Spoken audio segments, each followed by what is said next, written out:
galerinha do Antenados na Arte, e na aula de hoje iremos falar sim sobre a teoria das cores, ou melhor, a classificação das cores. Mas eu já começo com essa imagem que vocês podem visualizar na tela do tablet, do computador, do celular de vocês e pergunto, as cores primárias elas estão presentes, você é capaz de identificá-las? Talvez você já esteja dizendo, claro professor, eu sei quais são as cores primárias, são amarelo, azul e vermelho. E se eu te disser que você está parado no tempo, está bem atrasado, mas que com essa aula você vai poder agilizar um pouco, se atualizar e se modernizar com a nova teoria das cores que está vigente. Mas, professor, não estou entendendo nada do que o senhor está falando. Então vamos lá, fica comigo e vamos fazer um tour pela história da arte.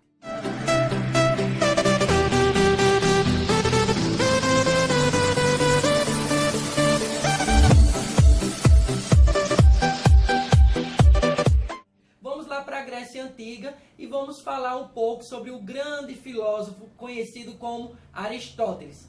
Vocês sabiam que, observando as cores, ele percebeu e ele afirmava que todo objeto já tinha uma cor própria, a cor era do objeto em si, só que muitos estudos depois vieram comprovar que não era bem por aí. Veio Leonardo da Vinci, como vocês podem ver, temos aqui uma releitura da sua obra ícone, que é a Mona Lisa ou Gioconda.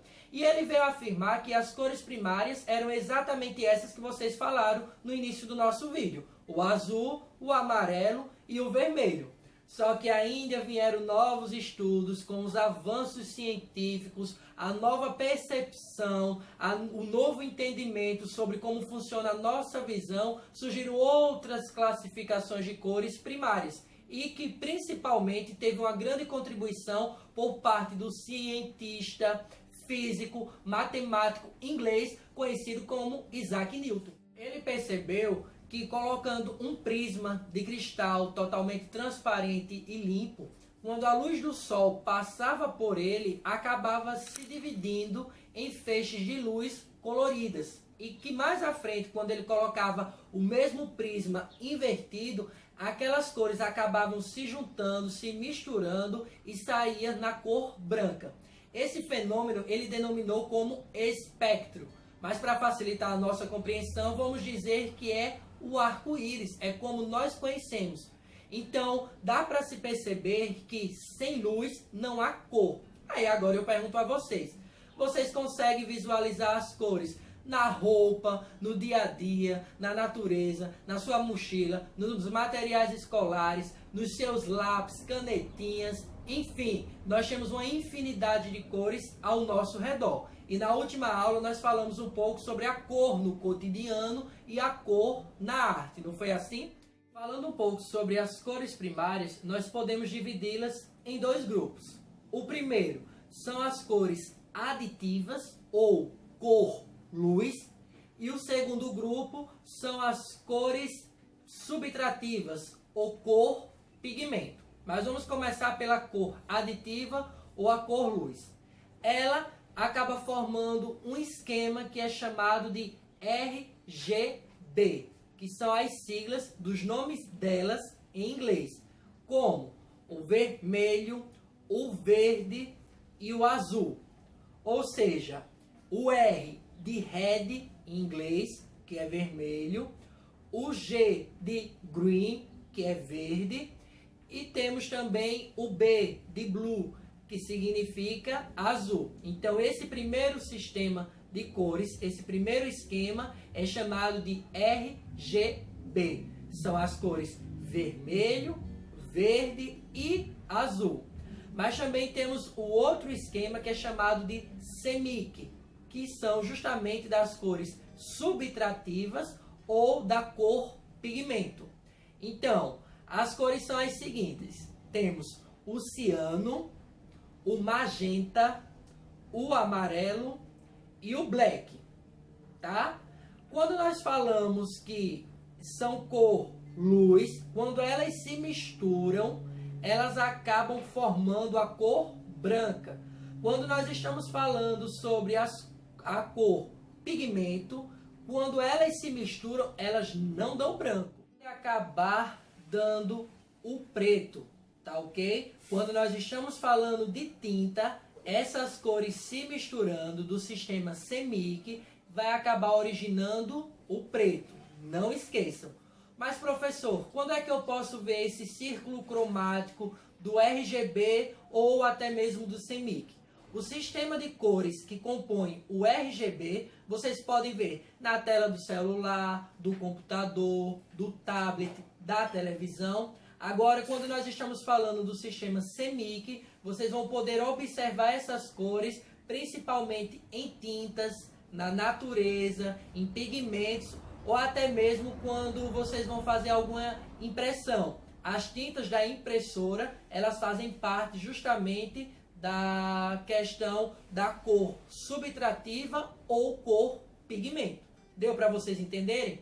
Agora, quando nós estamos falando sobre cores secundárias, nós queremos dizer que para elas serem formadas, foi necessário a união de duas cores primárias. Então, uma matemática básica. Uma cor primária mais outra cor primária é igual a uma cor secundária. Cor secundária porque na sua composição existem duas cores.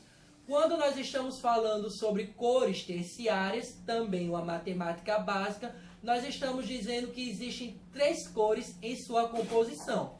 Pode ser uma cor secundária, porque nela já vai ter duas cores, mais uma primária.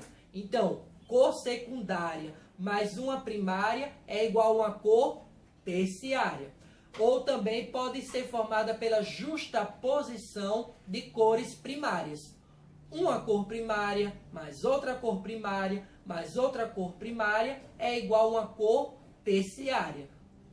Mais um e mais um. Deu para vocês compreenderem? Em cores neutras é falar sobre o preto, o branco e o cinza, incluindo também as suas intensidades e tonalidades. Quando falamos sobre intensidade, significa que essas cores podem ser forte ou fraca. Como também falar sobre tonalidade é dizer que elas podem ser clara ou escura, tá ok? Mas também, segundo outros teóricos, as cores neutras também são compostas por marrom, bege e o rosé.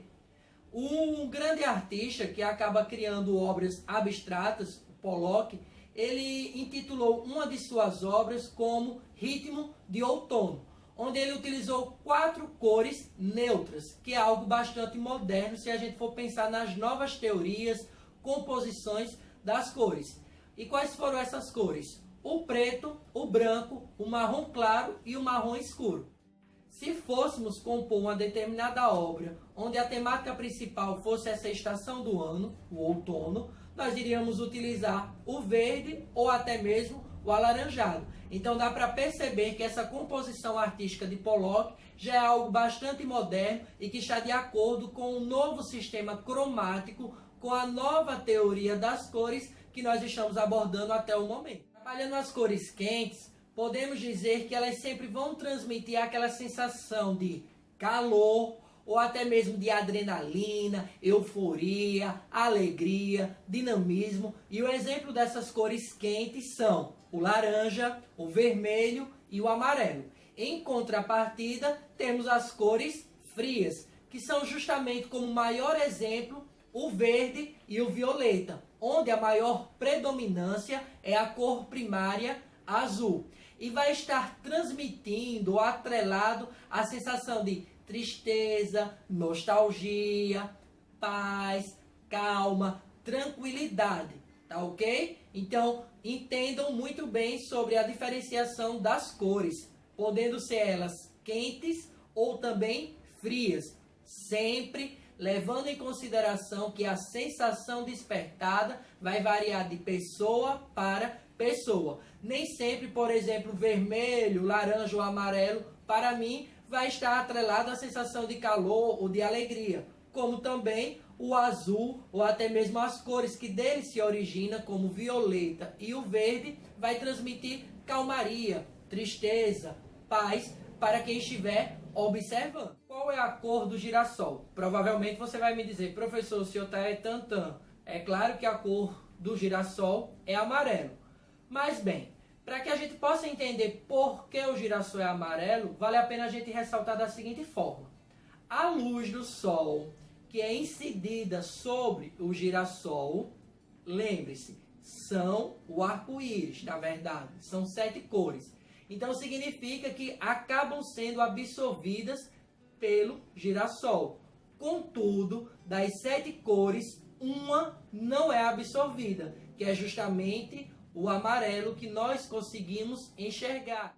A formação da cor branca, quando nós estamos falando da luz, é a combinação de todas as cores, tá? É a presença da luz. Quando nós falamos sobre o preto, nós estamos falando sobre a ausência da luz. Ou seja, o preto, ele acabou absorvendo todas as cores. Por isso que chega aos nossos olhos como aquela cor opaca, sem vida, ou com qualquer outro tipo de sentido, que nós também falamos na última aula, que vai depender muito da sensação que é despertada no olhar do outro. Então, o que uma cor representa, significa ou desperta em mim pode ser totalmente diferente daquilo que ela possa representar ou despertar em você. As grandes preocupações de qualquer artista para compor as suas determinadas obras é justamente utilizar as cores conforme a temática que ele quer trabalhar e que principalmente desperte a sensação, a emoção, o entusiasmo, a reflexão que ele quer passar justamente para o seu público apreciador, tá?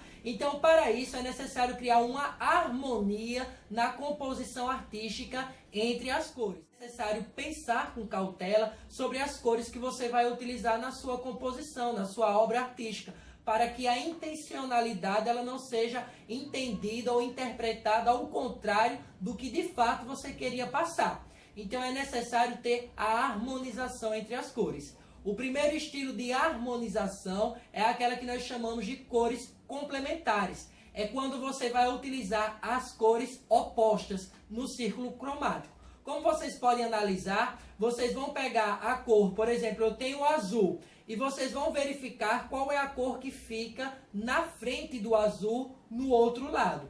E isso vai se chamar de cores complementares. É quando você traça uma reta da cor que você está analisando para localizar a cor que está à frente. Então você vai utilizar na sua composição visual essas cores. Então são composições a partir da harmonização complementar.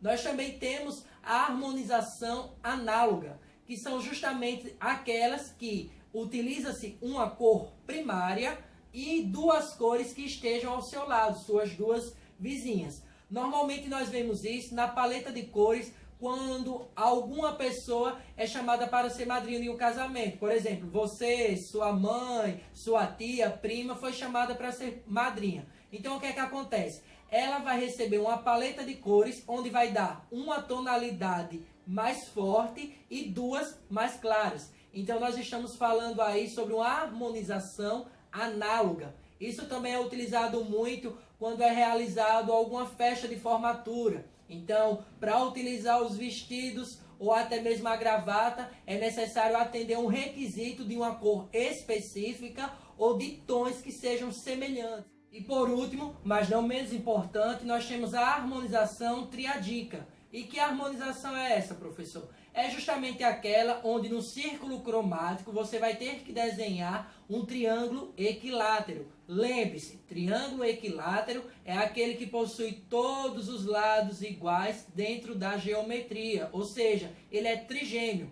Então, onde as pontas desse triângulo tocar, ou seja, os seus ângulos, serão exatamente as cores que estão sendo indicadas para você utilizar na sua composição visual, na sua pintura ou até mesmo no desenho. Então eu espero que a nossa aula de hoje tenha surtido muito em seus efeitos, que você tenha aprendido um pouco mais sobre a classificação das cores e que talvez a teoria que você ainda acreditava ser a correta ou a mais atualizada, na verdade não é. Que vocês tenham entendido também sobre um pouco do esquema do CMYK, do RGB, a diferenciação das cores primárias, que também podem ser divididas em aditivas ou subtrativas, o que são cores neutras, quentes, frias e também como nós podemos utilizar o sistema de cores no intuito de harmonizar as cores que são utilizadas no círculo cromático para a composição dos nossos desenhos e pinturas, tá certo?